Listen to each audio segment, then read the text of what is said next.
It's such a common refrain in India. There's just so much to see, but so little time to see it. And we are talking about what, millennia worth of heritage? That's why we at Swarajya have a plan. Kashipath 2019, a marathon heritage road trip from Bangalore to Kashi. Our 3,000 kilometer long journey to Kashi begins on 17th November with a visit to the Sri Basaveshwara Gayatri Temple in HSR layout.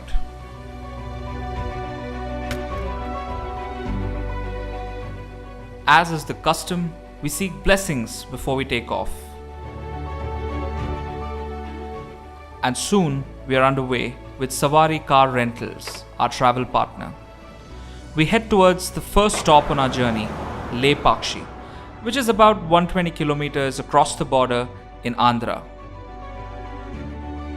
And it's quite a smooth ride along the airport road, and the team can't contain its excitement of the journey ahead.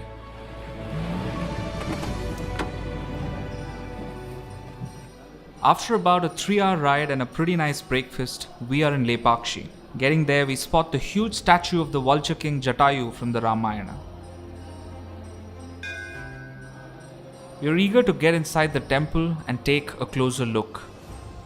And what a beauty it is, a true testament to the Vijayanagara style, built 5 centuries earlier.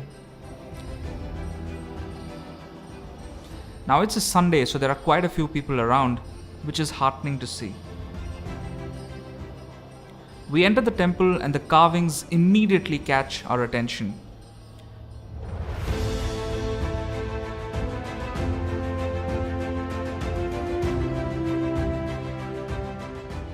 The designs are so exquisite that it's hard not to skip a breath.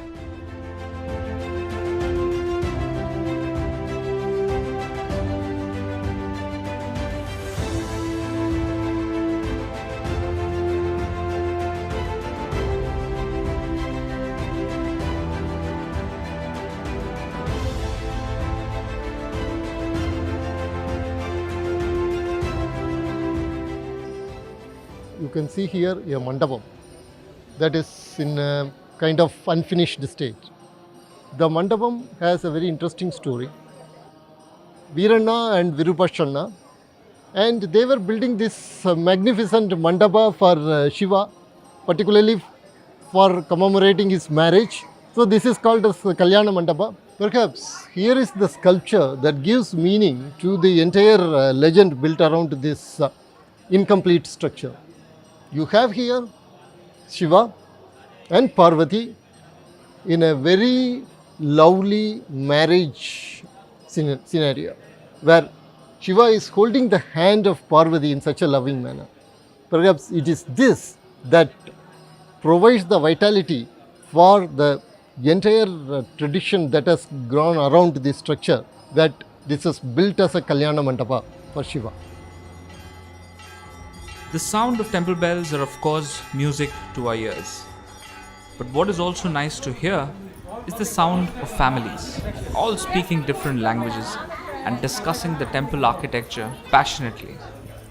And although Lepakshi isn't exactly a tourist hotspot, it was nice to see even the international tourists make their way in great numbers.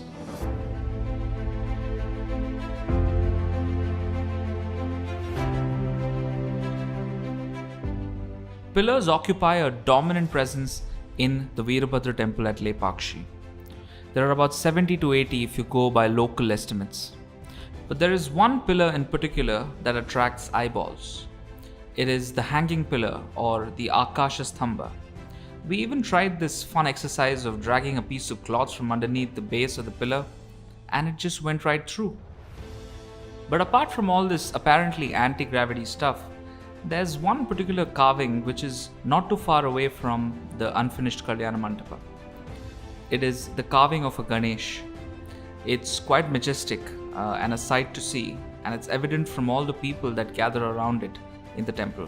As I look up, walking through the temple corridors, I find some of the most mesmerizing murals I've ever seen in temples.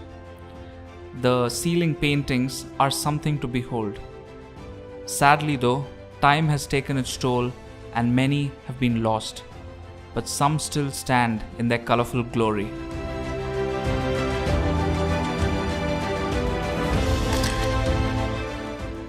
Ceiling paintings aside, we look at the stories depicted on the temple walls. We have some fun identifying stories that we might have encountered in childhood or while growing up. And there's one in particular that catches Arvindan's attention. And here in the outer wall carved a very beautiful series of panels depicting Arjuna getting Pasupatastra from Shiva.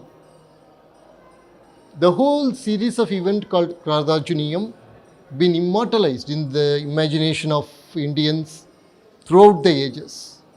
Sculptures, poets, folk traditions, Puranic traditions, they all have contributed to this particular incident of Shiva and Arjuna fighting over a dead boar and then Shiva giving Arjuna Pasupatastra. It is late in the afternoon and we are getting quite hungry, so we decide to just quicken our steps around the temple before heading out.